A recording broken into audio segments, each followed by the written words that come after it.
Hi, sorry about that, I was being mic'd up. Welcome to this session. This session is on digital health. So we're going from molecules that influence our lives and health to information, data. How we can use that to improve our lives and monitor us with diseases. It's a really good time to be discussing this because ever since we moved to an online world, we've always been trying to understand how we can use the internet and online information to improve our health.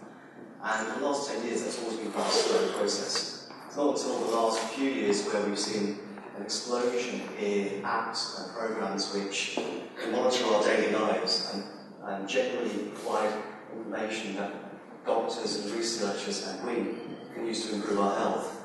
And it's been done to such an extent that you could also argue that medicine is becoming an information science. It's doctors and researchers can now harvest and mine data on a whole host of things. And that's leading to a disruption in healthcare. It's leading to a disruption of how we control information, how we process information, how we use information about our health. And you only have to look at yesterday's news that was released by Time magazine that Google are launching a company that's going to be looking into using data to see how we can expand our lifespan, to see that it's a field that people are getting interested in. And what I hope we do in this session is we explore a few examples of people who are working on this sort of thing, and they can tell you what they're doing, how they're doing it, how it can improve your lives and my lives and everyone's lives. So the first speaker up is Joel-Lewis. Joel is co-founder of hellicar&lewis, which is a company that uses art, technology and design to create groundbreaking experiences that take people into the moment and impart lasting memories. Is that right? Yeah. Good, marvellous. Joel's one of his bios that just make you green with envy, because it says in his bio that he works in interaction design for United Visual Artists, collaborating and touring with the likes of Battles, U2 and Massive Attack. He co-founded hellicar&lewis in 2008, and the main aim of the company is to create a business around open source. So Joel's going to talk about two projects he's working on. One is for Coca-Cola, and the other is for young people on the autism spectrum. And he's going to describe what those projects are and how they end up helping each other in terms of information process. So, Joel, thank you very much.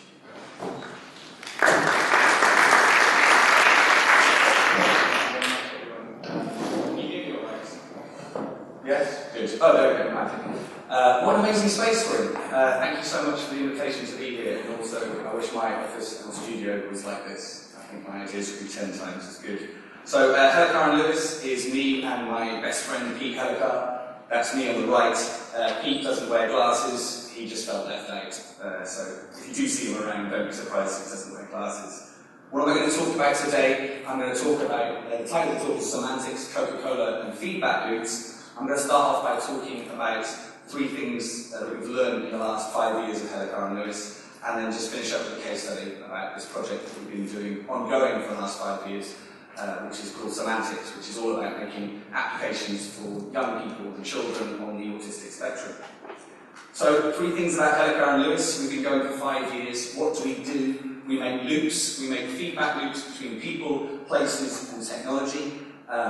We love the web, we think the web is amazing, but there's something I will say about the web, which is I've never cried in front of a website.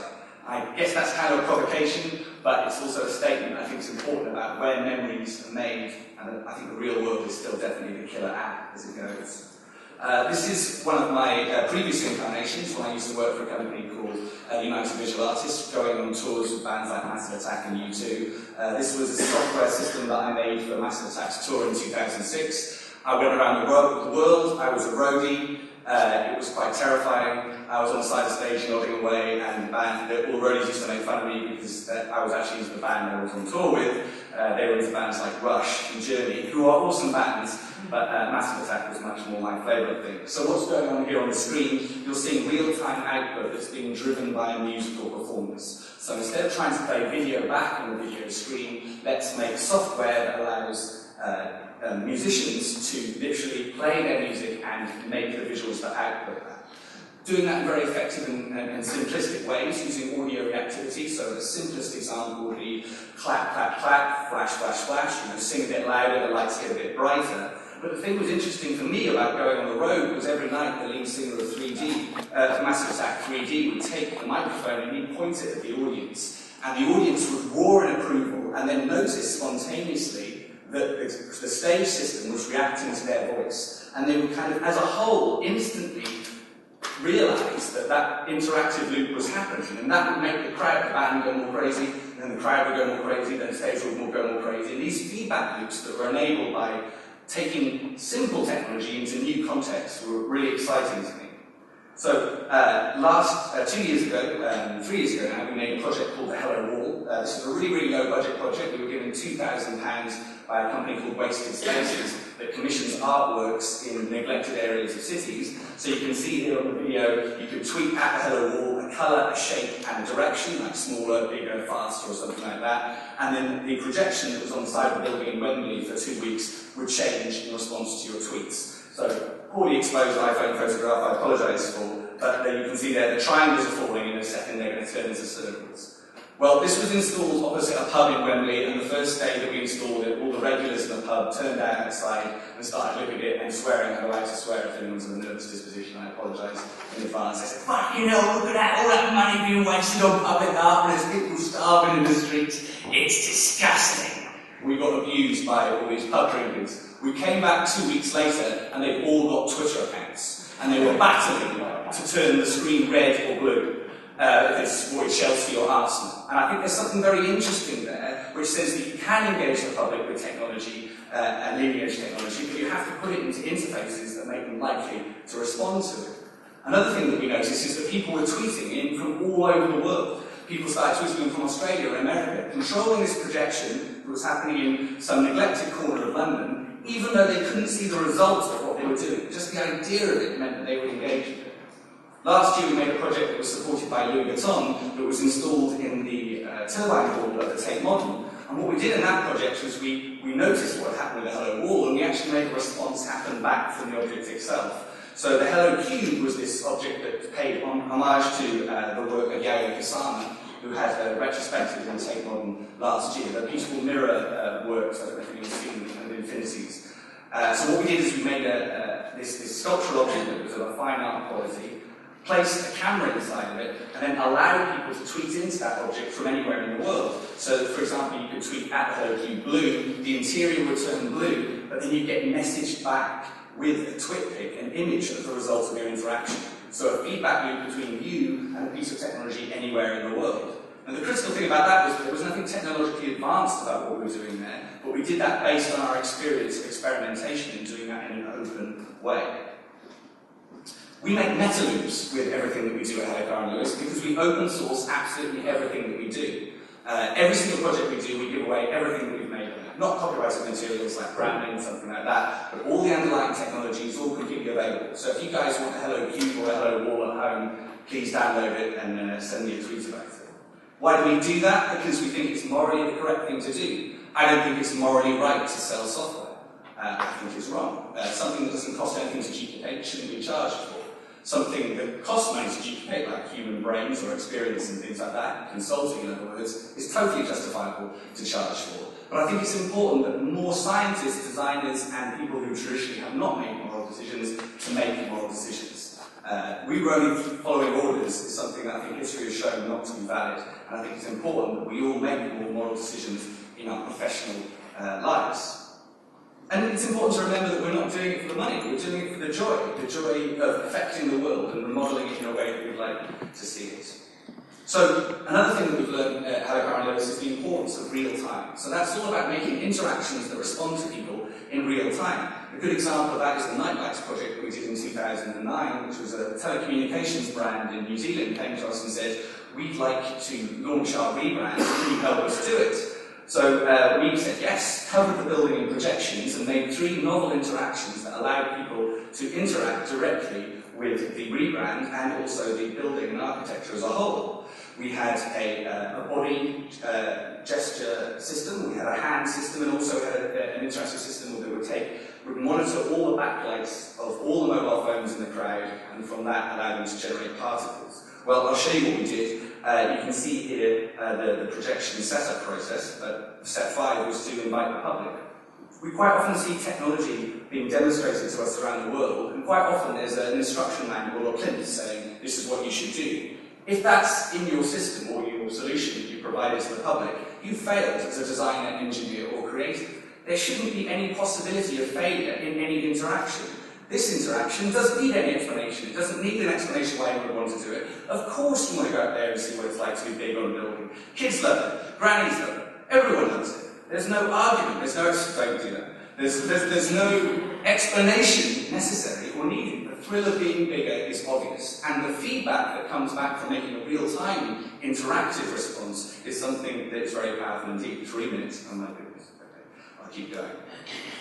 Last 2 years ago, we did a project for Coca-Cola where we were tasked to work with the wonderful Maroon 5 to make a 24-hour music experience that would allow them to compose music and share it with the world. And what we did for that project is we made a minority report style gestural interface that would allow the band to respond direct to their fans in real time. So tweets could come in from all around the world, they could see those tweets in the music studio, and as a result of that, an interface was made that would allow them to concentrate on being what they're good at, which is musicians. I'm going to keep going and talk about the case study of Somantics, which is what we're here to do. So, I'm on the autistic spectrum. Are you? Well, I would say that you all are, because the spectrum is a spectrum, right? It's not black and white, it's lots and lots of other grey areas. And we were motivated to do this project because I went to a couple of autism conferences and saw some software packages and solutions that were being offered for sensory rooms that were being bought by desperate parents for around £20,000. And they've had about, £1,000 worth of computer hardware, about £1,000 of projectors. Now, I'm sure there's a very special circle of hell reserved for those who rip off disabled kids, and I decided to destroy all their business models by making better software, better systems than them, and then giving it all away for free. So, Somantics, this project that we've been working on for the last couple of years, is all about allowing children on the autistic spectrum to express themselves creatively. And surprisingly, we decided to ask the students what they wanted. This wasn't something that had been tried before. And they produced beautiful artworks like this, and this in response to our cues. This is a little video of one of our favourite children that we work with, Olivia. She's the most contrary person in the world. I want to take her and take her to advertising agencies, research centres all around the world because she's so contrary. We went in and said hello to her one day, and she said, well, how are you doing, Olivia? You having a good day? She said, I'll be a lot better off if you two idiots weren't here. Oh, thanks very much. What do you think of this? Oh, that's rubbish. And she'd be completely engrossed in the interaction. The point of Somantics is to give children touch-activated or body-activated interactions that allows them to have a creative output and express themselves creatively, and hopefully be able to control the symptoms that they find around autistic spectrum disorders just by using software. So we made a series of different interactions that were all based around things that could be used by hand or with entire body scale interactions. This is just a little video of 3 students using this software in the projection mode, which is using a Microsoft Kinect to take video system in real time and then just do a mirrored output. So a really, really simple mirrored output. But the thing I want to make sure that you guys realise is this is all completely unprompted behaviour. This is 3 boys that have dyspraxic conditions, so a lot of body space conditions, so supposedly aren't able to touch each other or be creative in any way. And this is 3 boys working together, completely unbidden, completely unprompted, to express themselves in the most human way possible. And what's the most human thing that we all have? Our face. They spontaneously formed a face just by giving this interactive output. And then they add an emotional context to it as well by going from a happy face to a sad face on cue. There you go. The most amazing thing about this project for me is that me, as someone from a mathematics and computer science and art background, could write software that could change someone's brain chemistry. That, to me, sounds like magic. That seems to me like alchemy. That I could write words of power, otherwise known as software, that could change someone's brain chemistry, allow them to reduce their drug intake, and to do that all for free in an open source way was extraordinary. I'm just going to finish up with my final slide. Coca-Cola enabled that project to happen because we had basically no budget, no funding whatsoever for Somantics. It was just something that we were interested in. I managed to persuade Coca-Cola to make their first ever open source project. And I like to think of hellicar&lewis as almost like a virtuous cancer within these global brands, using them to make incredible interactive experiences that serve their purposes for marketing, advertising, and all these other kind of dirty words. But hopefully we can use those incredible interactive technologies to allow people to change their lives and the lives of their families for better. Thank you very much.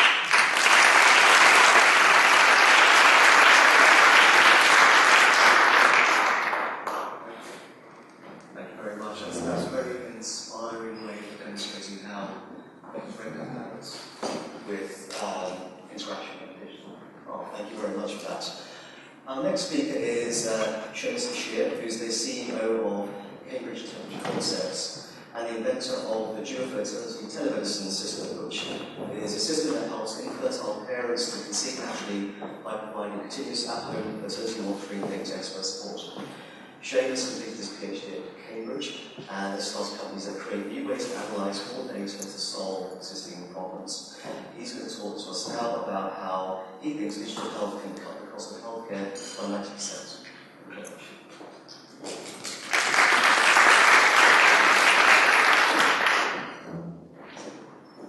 So, I'm here talking about the sort of more hardcore medical side of what we're doing, but trying to make it less hardcore. Infertility is a huge debilitating problem that perfectly healthy people get when they try to go and have children. It affects 1 in 6 couples. It affected my parents, which is why I'm standing before you here today. Obviously, they got over it. What's true, but back in 1976, 2 years before the birth of Louise Brown and IVF, is still true today. The vast majority of couples suffering from infertility do not need significant invasive assistance to get pregnant. So I started off actually as part of a training from one of the earlier sessions as a PhD student in nuclear and structural chemistry, building instruments and particle accelerators. So what the hell do I know about healthcare? I just happen to have an idea for improving the measurement of physiology. No one could have predicted that my blue skies research on particle accelerators in southern France was going to lead to that. So thanks to the funding bodies. And I got together with a few other students and we entered one of these university business competitions. We ended up winning and ended up getting some applause and a whole bank of these angel investor types saying, great, love what you guys are doing, let's see if it's real. So we've made something, which is a pretty important step of going out there and solving a big problem. When you go and do this for the first time, it never looks pretty. The point is for it to work. Go and add about £1 million in 18 months. And we had a brand new class of medical device on the market here in the UK. Normally it takes 10 to 30 million pounds to develop a new medical device and pass it through regulation and trials and so forth. Generally 5 to 10 years to do so. So I'm quite glad we didn't know that when we started, because otherwise we probably wouldn't have done it that way. And that's a real lesson to everyone here who's looking at this sort of new technology take on healthcare. The cost of developing software has plummeted. The cost of developing hardware has plummeted massively as well. So if you can find problems that you can help with, you can probably get started and improve something pretty quickly. So what is Europe? It's a little sensor here that sticks under a woman's arm on a little adhesive and monitors her body thousands of times a day. It downloads onto a little handheld device, which plugs into your PC, and gives you an indication of when you should be doing what hopefully comes naturally. At the back end of this, your data is transferred over the internet to our fertility experts who are analysing thousands of measurements a day from your body, and also input from you that can range from sort of well-categorised information about such issues as cervical mucus through to food text about how your day is going. And this turns out to be rather important for helping with a lot of the relationship type of issues that come out in this area of healthcare. The psychology behind infertility cannot be overstated, and helping people to work with that is as important as helping them with the underlying medical issues. This has all been cleared by the CE mark process, MHRA here in Europe and FDA out in the US, and it's not bad at working either. So after my PhD, instead of going off and developing more instruments and particle accelerators, I've managed to get 750 couples to start or increase their family, which is, I think, rather a more meaningful achievement than another particular particle accelerator would be, although we never know what the next bloke or woman on the particle accelerator would go off and develop there. So it works, it's brilliant. I think it's quite cool. So does my mum, she's my biggest fan, but you know, she's got to be, right? But then you've got to go and get some proper science and statistics behind what you do to show that it's not pure chance. And so take a step back to being a scientist again rather than just a cool techie inventor, and you've really got to show that this stuff works. So you've got to publish openly your data and your results, and this is a couple of graphs from a paper that we published a couple of years ago which showed in the light blue our pregnancy rates of the first 500 couples who used the product, and in purple the pregnancy rates from one cycle of in vitro fertilisation. In vitro fertilisation costs about £4,500 a cycle, and is somewhat invasive, and our solution is a tenth of that cost, and yet the effectiveness is up there being equal or better, which we think is pretty cool. So what are we doing now? This here's a little dinosaur. Why should you have to wake up and download off it? Why should that then have to connect to your PC and show you stuff when you know, hopefully one could do it equally well on this? And that's obviously where we're going. It makes the user interaction easier and the display better. There's an unfortunate truth in healthcare that all the technology that hits the public is sort of 5 years behind what the technology is outside of healthcare, because you have to go through these regulatory processes. And so the display that you can get on your iPhone, we could not go and use for regulatory reasons up until very recently. And we had to actually go and build our own wireless device to go and build all this for you. But I'm pleased to say that that will be changing soon. And the really cool thing about that is that you can take that sensor, apply different maths behind it, put different software on the phone, and you can attack whole new clinical areas very, very quickly. So this is what everyone's calling telemedicine future. And there's millions of internet pundits saying that telemedicine is going to totally change healthcare because we're going to get all these patients wired up with these sensors, and we're going to analyse all this data, and the world's going to be wonderful, and we're going to intervene only when necessary with the minimum amount of medical intervention. The theory is great, unfortunately it doesn't seem to work. The largest demonstrations of this have actually been carried out here in the UK, big randomised controlled trial called the Whole System Demonstrator. And although there were a range of good outcomes, it cost £30-something million to run to get 1,500 patients on the system. And they showed something like an 8% total cost of care reduction. Now 8% of the NHS budget is pretty damn good, right? There's a big budget. But those numbers aren't what people were thinking that this technology should be getting us. By comparison, by selling through boots, we ended up with basically the same number of patients and basically the same period of time, all paid for out of pocket by the patients, who knew that patients will actually pay for their healthcare. Appears that actually they will. And we demonstrated a reduction in 90% in the cost of care for these patients. And the key to that is having patients who are highly engaged and care about this and care about technology. So identifying the healthcare areas you can go and really help is important. So, a couple of final thoughts. In digital health, how are we going to sell it? It's not about selling it to make money, by the way. It's about selling it because if you don't make money, and other people don't make money, it's not going to go out there and get taken up. Right? The guy in Boots or Walgreens has to be making a good slice of this to go and chuck it on the shelves in their stores. And so for your healthcare solution to actually benefit people, you have to make money. And you've got to do that for the patient and for the doctor and for the payers. The payer in American language, all that health insurers and all that complex system. In the UK, it's the NHS. And so what I would say, a couple of key lessons. Effectiveness compared to the old way of doing things has to be similar, otherwise you just really aren't starving. And then we've got a cycle of IVF compared to artificial insemination, compared to ourselves, and you just sort of have to put some big arrows up and convince the business people that, hey, this is probably similarly effective, and have the doctors not try power over how you manipulate the statistics. So please be good scientists and don't manipulate the statistics in ways that the doctors are going to object to.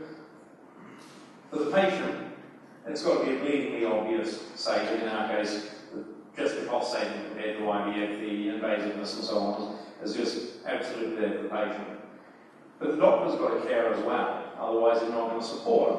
And for us, this is about reduced medical risk. It turns out that most patients don't care about medical risk. They think they've got some problem, and they don't appreciate that they can get into even bigger problems in the attempt to solve their problem.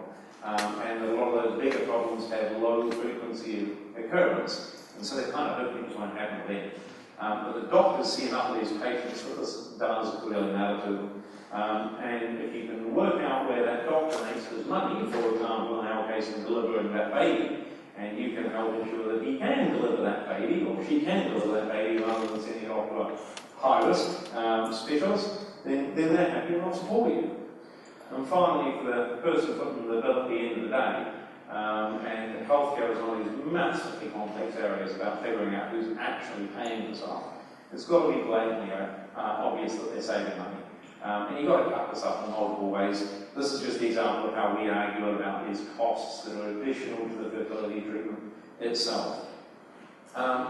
So, in digital health, you've got to sell aspirin. You can't just go and be one of these consumer wellness things where you're hoping that people will just buy it because it's cool.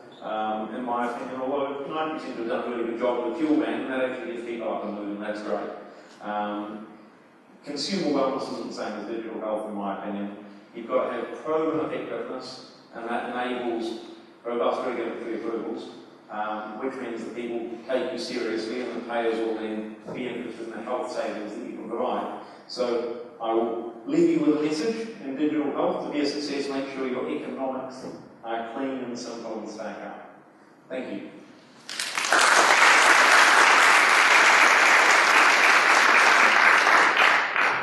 Thank you very much, James. That's a good example of how sort of data can really help to improve insights and frameworks.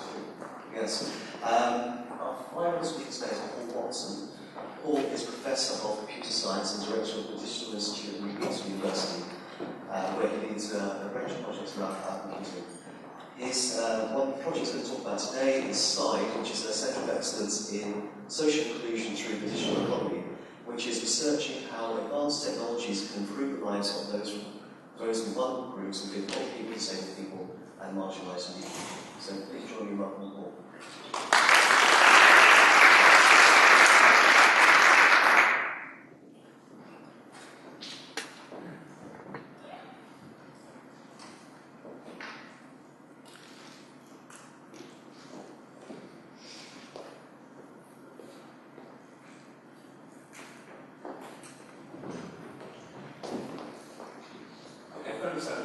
So what I want to talk about today, SIDE is an enormous project, about 400 all different aspects of how to use new advanced digital technologies to help people who are socially excluded. But what I wanted to focus on is some of the work we've been doing on healthcare. And first of all, we're trying to do three things. So first of all, I want to talk about some of the new technologies that are coming along that we think are really going to transform healthcare. But secondly, I wanted to talk about the fact that we feel there's a new architecture needed for digital healthcare if we're really to exploit those technologies to the full. And finally, I wanted to say how we think that having a new framework like this can really help with innovation. So I'll start with an example. I'll do a couple of examples of my talk. This is one. So this is some work that we've been doing to try and help people to understand people's activity. So there's a lot of problems, medical problems affecting the UK and the Western world that are related to activity. So you can mitigate some of the effects of cardiovascular disease, obesity, and also diabetes if you can encourage people to do more of the right sort of exercise. But the problem at the moment is understanding what exercise people do, whether it's the right sort of exercise. And the standard model at the moment is a doctor gets somebody into their clinic and says to them, what exercise do you do, how intense is it, how many hours a week do you really do that for? And it's very hard to know how accurate that information is. So one of the technologies which, and we heard from the really interesting talk by Shane, one of the technologies that's really transforming things are sensors. And there's two reasons for that. One is that you can actually get some ground truth data, some real evidence that you can use to personalise the healthcare you give to people. But the other is you can monitor it through all of the person's weeks, months, sometimes years. So you get real data. The alternative, even if you've got a sensor that you can't give to people, so you can't give it so that you use it all the time. You have to get them in the clinic, wire them up, measure for about an hour. And again, you don't really know how representative that is of the data you get from the rest of their lives. So we've done some work with having these sorts of watch devices. We sometimes use commercial devices, but sometimes we find it easier to build them because we have more control of their accuracy and the analysis we can do. And here's an example of a patient coming into one of our clinics and being fit with one of these watches. They collect information about their activity, and at the end of about a week, they come back into the clinic, the data is analysed, and then the medic can give them some personalised advice. So I'll show you a video just to show you the sort of information you can get from this. So in the middle of this watch is an accelerometer, which measures acceleration in 3 axes. And what we'll see now is a demonstration of my videos. Let's see if it'll start here.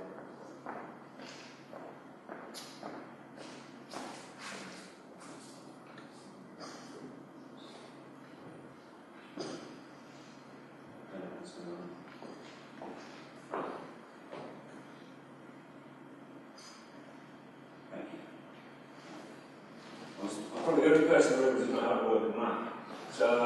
So here it is. So we asked the patients to wear it on the left hand, and here's a model. We chose this model because the researchers who worked for me in their 20s suggested this person had been somebody who was getting on a bit and might benefit from this technology. And you can see him going down some stairs. And if I just pause this now.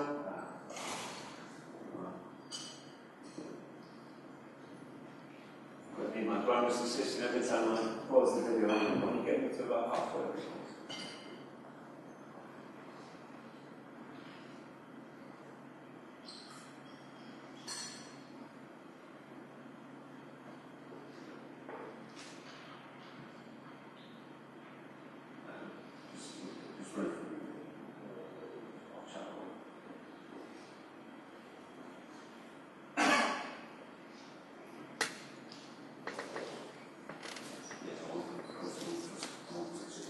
Okay, so here's the model again, walking down the stairs, and what we'll see is that we've got a split screen, and at the bottom you can see the information that you collected from the sensor. So you can see you get information about every step. You can see the green peaks, that's my left arm, that's our walk. You also see how the magnitude of those peaks decreases as you get halfway across the trace, and that was because I then got down at the bottom of the steps and moving on the flat. Now here I am again, doing something I quite enjoy doing, because I'm drinking tea, reading the paper. And one of the nice things about sensors is all different sorts of information that you can get from the one sensor. So if you look at this, can you see there's a peak just coming down? And then you might see a bit of shake as I lift the cup up to my lips. So doctors are really interested, not just in how much activity we do, but the type of activity. So that peak is actually due to me gripping the cup. And that's very interesting because as people get older, and if they can't manipulate objects, it's very difficult for them to live healthy lives in their own home. It's hard to cook, to clean, to look after yourself. And then if you look at the little bit of tremor there, so we do work with people with Parkinson's disease, so you can use that sort of information to understand whether or not the drugs that the doctor is giving are actually having the right sort of effect, whether they're reducing the tremor, and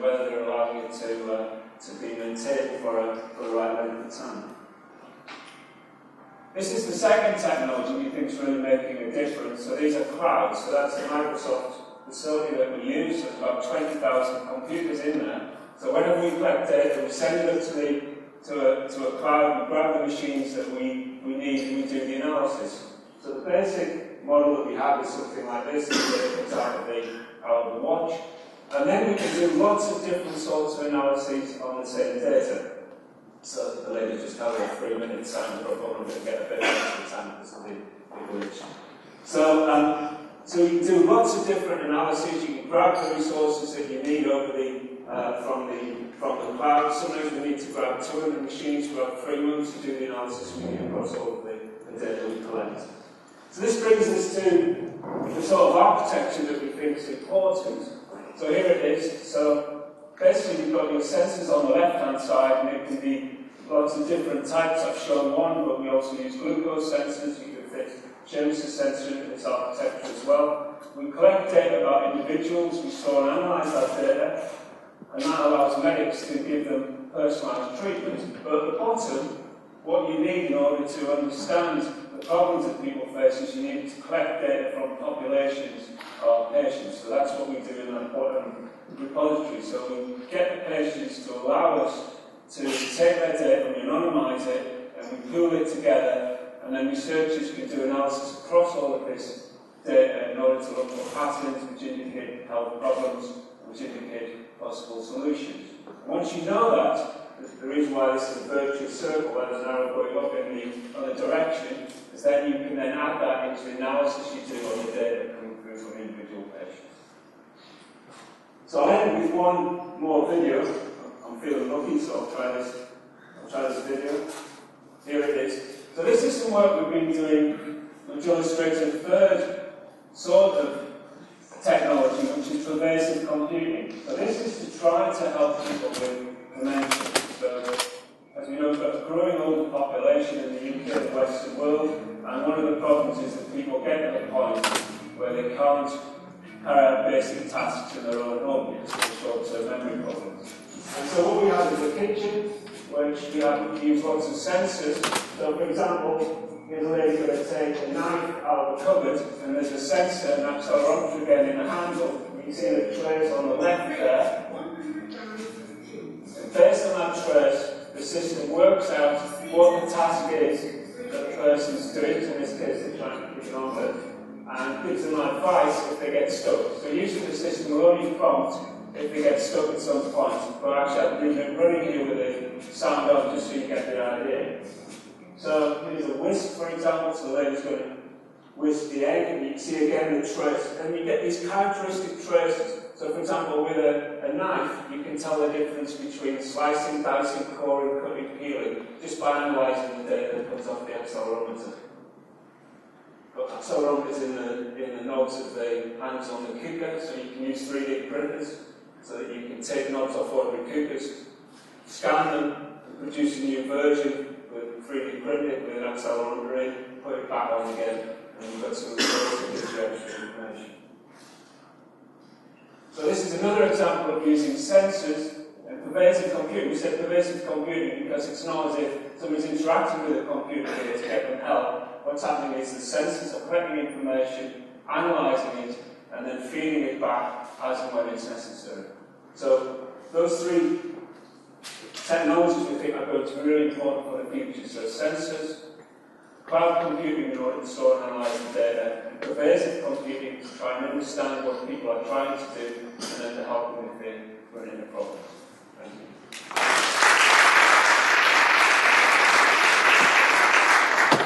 Thank you very much, Paul. I don't know if we've got questions.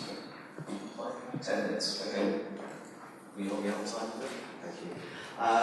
While you're gathering your thoughts over the questions, I just want to put one question to the three panelists. There seems to be a clear difference there between Joel's project and the project that you two are working on, where Joel's getting people to act instinctively, to interact with things. And because you're dealing with patients with different conditions, you also have to educate people to do that.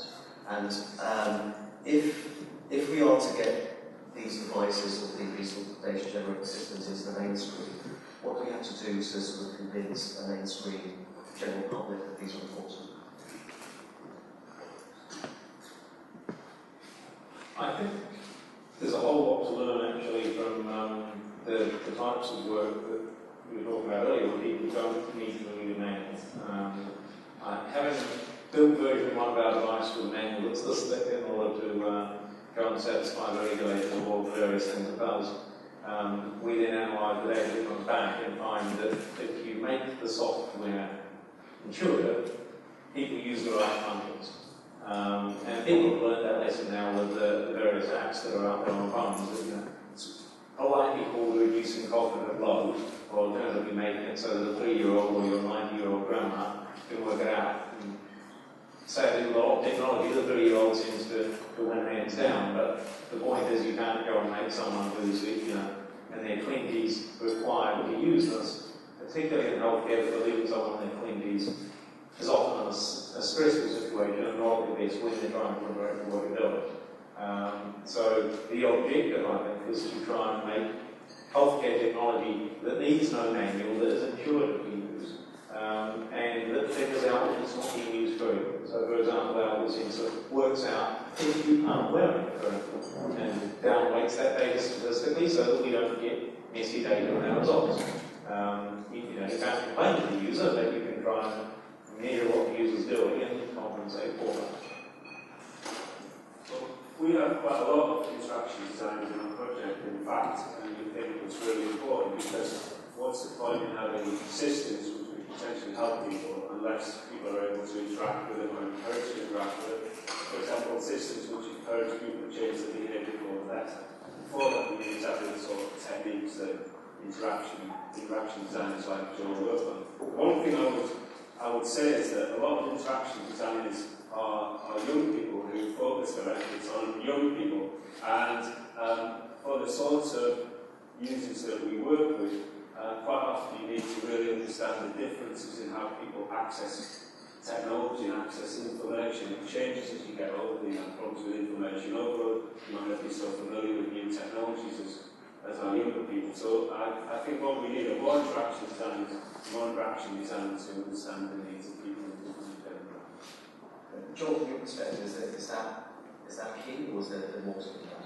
Yeah, it's just using design will allow, respecting design, respecting functionality and interaction design as being a critical part, along with the technology and along with proper medical research going on to prove the results that happen.